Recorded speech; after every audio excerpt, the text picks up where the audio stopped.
안녕하세요. 김원준입니다. 이 에너지는 100년지 되겠는데 5년 정권이 뭐 마음대로 해도 다음 정권이 여러 가지 어려움을 겪어도 아무 문제 없겠네, 그렇죠? 신고리 르코기는 김대중 정부에서 전원개발 계획을 수립하고 노무현 정부에서 부지 매입했는데 인정합니까? 네, 그리고 구체적인 계획은 이명박 정부의 전력수급 기본계획에 아니, 그 부지 매입을 노무현 정부에서 부지 매입을 인정합니까? 그런 바탕 위에서 이명박 정부가 최종 계획을 전력수급 기본계획에 반영했다. 노무현 대통령이 그걸 인정하지 않습니까? 노무현 대통령께서 왜 저 부지 매입을 했는데 왜 자꾸 이명박 대통령 얘기해요? 아니, 전력수급 기본계획에 반영된 것은 2008년이었다고 말씀합니다. 김대중 노무현 정부에서도 원전을 계속 건설하려고 했던 거 맞죠?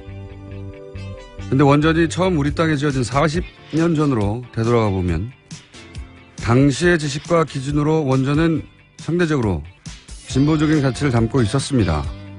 화석 연료를 태우는 방식에 비해 더 안전하고 수명 또한 더 길고 그래서 친환경적이고 경제적이라고 생각을 했었죠. 그래서 핵에 대해 공포를 가졌던 당시 시민들을 상대로 원전은 깨끗하고 안전하다는 캠페인을 국가적 차원에서 했었습니다. 저 역시 그런 캠페인 속에서 성장했고요. 그런데 최근 몇 년간 우리는 전 세계에서 가장 안전하다는 일본의 관리 시스템도 간단히 무력화시키는 자연재해의 힘, 후쿠시마를 겪고 그 피해는 상상을 초월한다는 걸 배웠고 지진으로부터 안전하다고 생각했던 우리 땅에서 연속으로 지진이 발생하는 것도 지켜봤으며 동시에 과거에는 실험 수준이라고 생각했던 대체에너지 발전 속도가 이미 실용 단계에 도달했다는 것도 알게 됐습니다. 그리고 원전 폐기물을 안전하게 처리하는 기술이 우리에게는 없다는 것과 그 비용이 어마어마하다는 것도 알게 됐죠.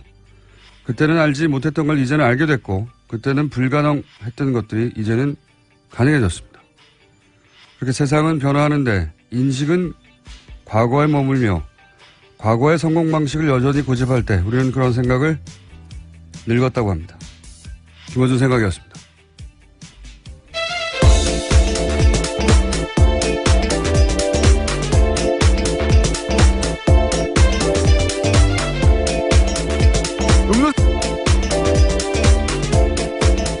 시사인의 김은지입니다. 네. 오늘 아침 오프닝 어땠습니까? 네, 자연스러웠습니다. 제가 이걸 김은지 기자에게 묻는 이유는 방송 시작 30초 전에 도착했기 때문에 오늘은 제가 제 시간에 못 오실 줄 알았는데요. 다행히 네. 예, 오셨네요. 제가 이제 주차를 했더니 차에서 타는 냄새가 나더라고요. 자, 오늘도 제가 하지 않았습니다, 저는. 네. 자, 지금 처음 보는 뉴스를 한번 읽어볼까요? 어떤 뉴스가 있습니까? 오늘 첫 뉴스는. 네, 국회가 박성진 중소벤처기업부 장관 후보자의 인사청문 경과보고서를 부적격 의견으로 채택했습니다. 여당인 더불어민주당 의원들이 퇴장한 상태에서 처리가 된 건데요. 박 후보자가 자진 사퇴를 거부하자 퇴장을 통해서 사실상 부적격 보고서 채택을 암묵적으로 동의했다라고 볼 수 있습니다. 그러니까요. 이제 청와대 코트로 공이 떨어졌어요? 예. 네, 그렇죠. 청문 보고서가 이제 오늘 국회에서 청와대로 넘어가게 되는데요. 그때 입장이 나올 것으로 보입니다. 알겠습니다. 자, 두 번째 뉴스는요? 자유한국당이 박근혜 전 대통령과 서청원 최경환 의원에게 자진 탈당을 권유했습니다. 박근혜 전 대통령에게는 국정 운영 실패에 대한 정치적 책임을 물은 거고요. 대표적인 친박 핵심인 서청원 최경환 의원도 개파 전행에 책임을 지고 당을 떠나라는 겁니다. 최종 결정은 최고위를 거쳐서 윤리위가 하는데 탈당 권유가 의결되면 박 전 대통령이 거부해도 제명 처분이 내려집니다. 박 전 대통령 쪽과 서 의원 쪽은 침묵을 하고 있고요. 최 의원 쪽에서는 부당하다고 주장하고 있습니다. 이 같은 불협 화음이 커질 것 같자 홍준표 대표는 징계 논의 시작을 박근혜 전 대통령 1심 선고 무렵인 10월 중순으로 늦추자라고 제안했습니다. 이 일련의 흐름은 사실은 자유한국당 따로 또 바른정당 따로 소위 보수 진영이 각각 따로 떨어져서 움직인다고 보면 안 될 것 같고요. 예, 몇 차례 방송에서도 언급했지만 이제 이혜원 대표가 대표 자강파인데 예, 사퇴했지 않습니까?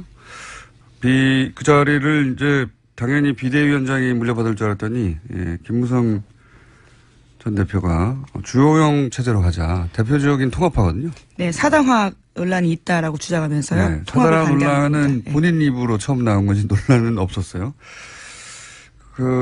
그러면서 이제 바른정당이 만약에 주호영 체제로 가게 된다면 대표적인 통합파거든요. 통합의 전제 조건으로 항상 얘기했던 게 있습니다.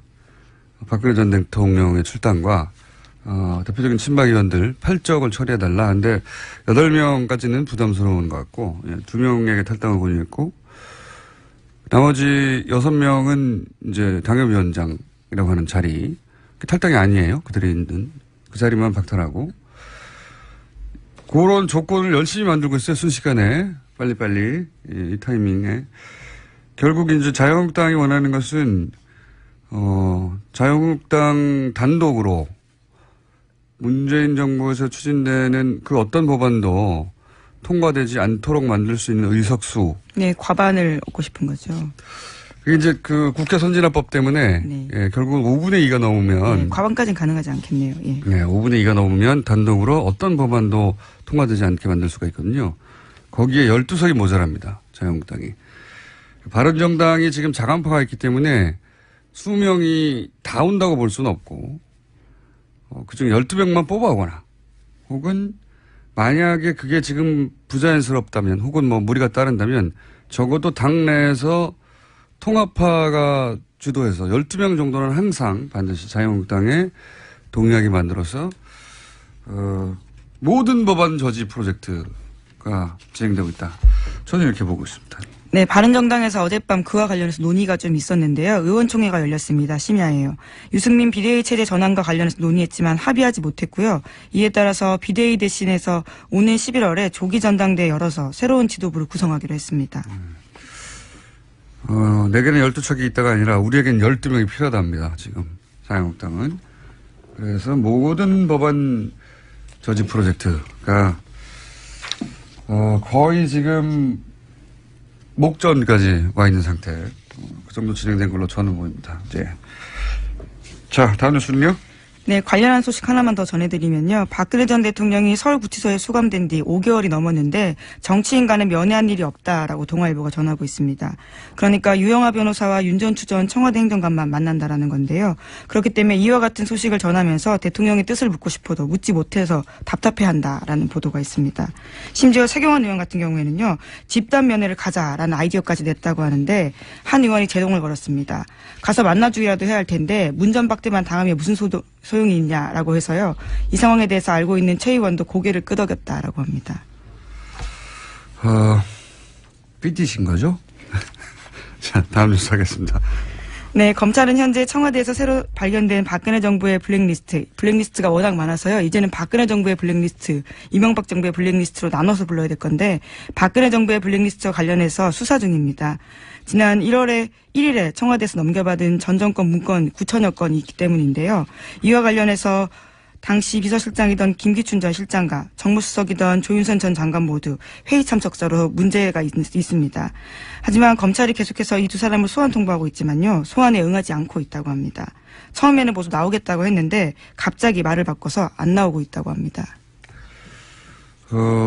오늘 콰이 관련해서 영장이 또 한 번 기각됐어요. 네.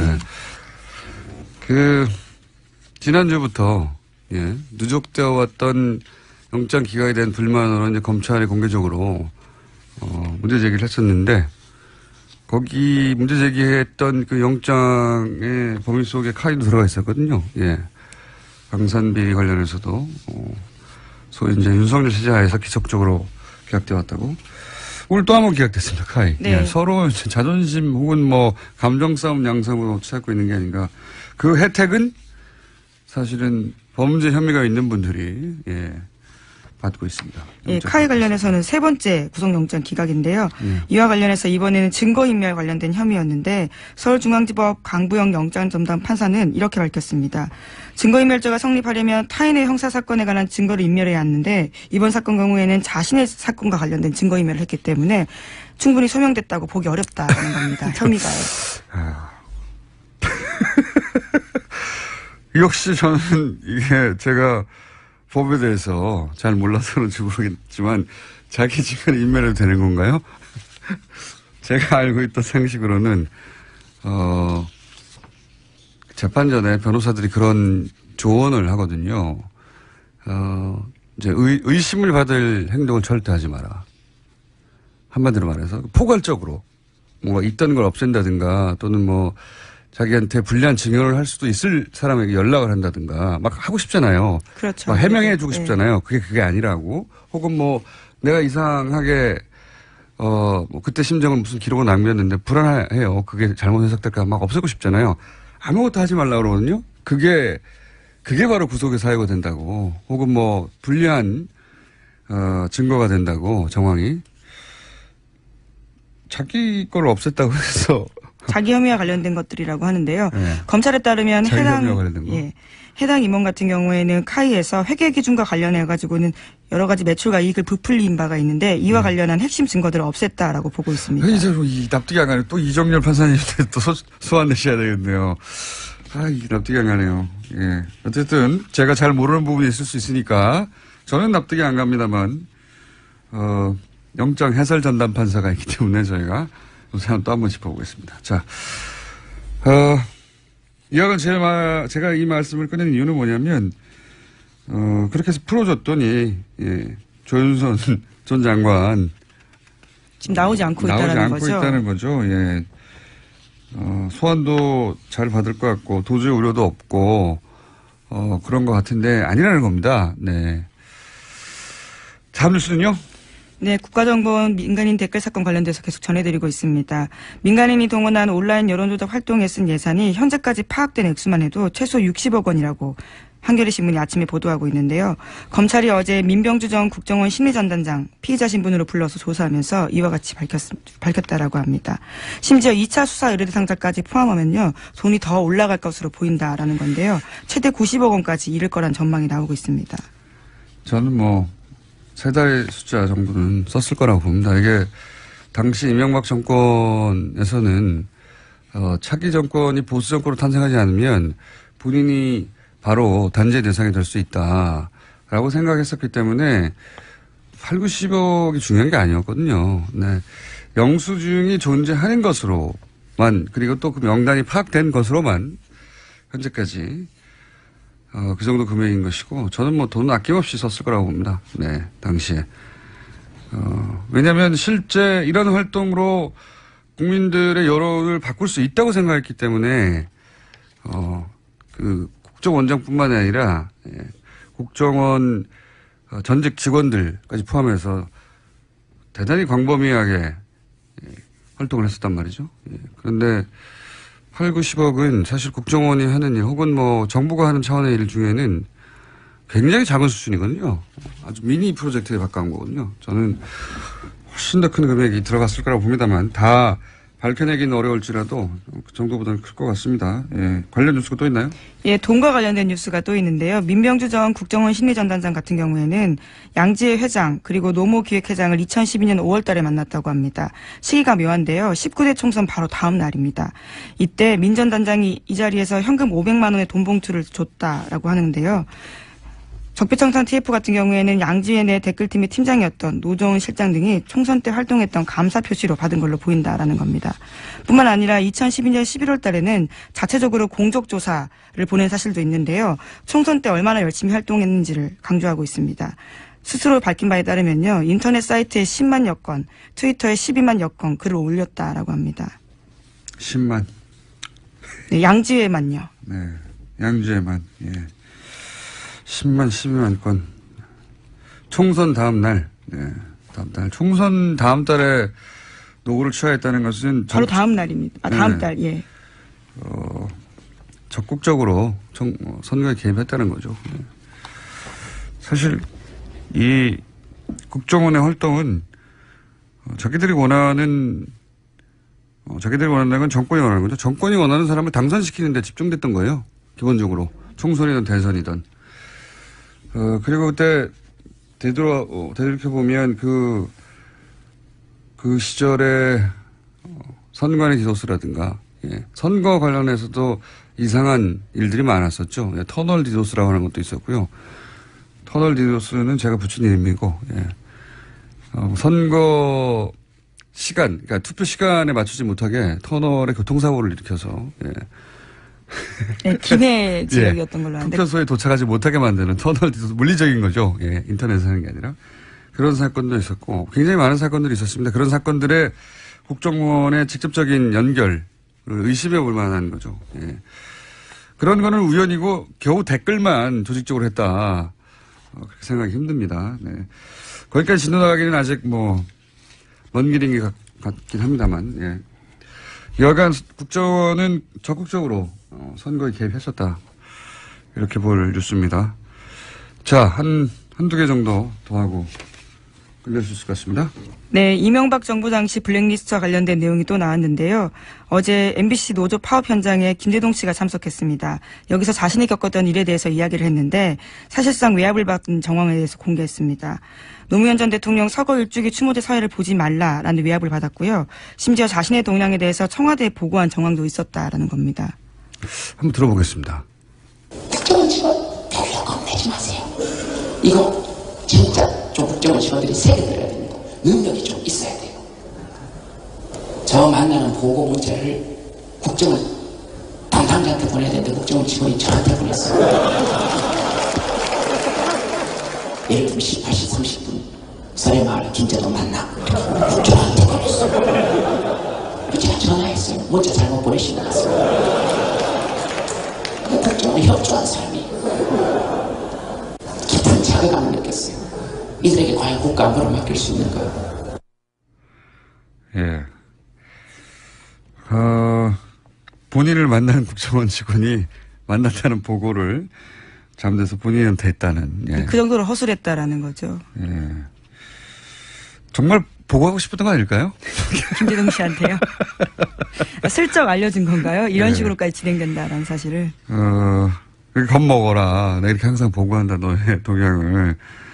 혹은 이걸 폭로해다오.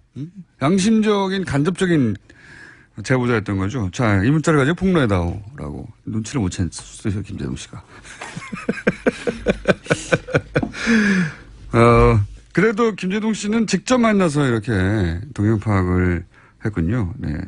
왜냐하면 가지 말라는 이야기를 하기 위해서 직접 만났다라고 합니다. 그렇군요. 예. 그러니까 직접 만나지 않고도 많은 방법이 있거든요. 예, 아마 이거 외에도 여러 가지 방법으로 감시하지 않았을까 싶은 의심되는 정황들도 있습니다. 기본적으로는 항상 요주의 인물로 체크하고 있었겠죠. 예. 근데 그 행사는 특별히 가지 말라고 강력하게 전달하기 위해서 아마 그런 직원이 오지 않았을까 생각이 드네요. 제가 겪은 일을 얘기하면 저도 한 2시간 정도 오늘 시간을 그걸로 때울 수 있는데 이런 일을 김재동 씨가 겪었다. 블랙리스트였던 거죠. 예, 기본적으로. 네, 이거 실제로 블랙리스트에 이름이 올라간 명단 자체가 나왔습니다. 자, 블랙리스트 관련해서는 구체적인 명단이 나오다 보니까 그 명단의 대상이 되는 분들이 내가 왜 올라가 있지? 라는 분들부터 나는 왜 안 올라가 있지? 라는 분들까지 아주 다양합니다. 근데 어제, 문성근 씨한테 연락이 왔었어요. 저한테도. 예. 블랙리스트, 이거 가만히, 본인이야말로 정말 긴 시간 동안,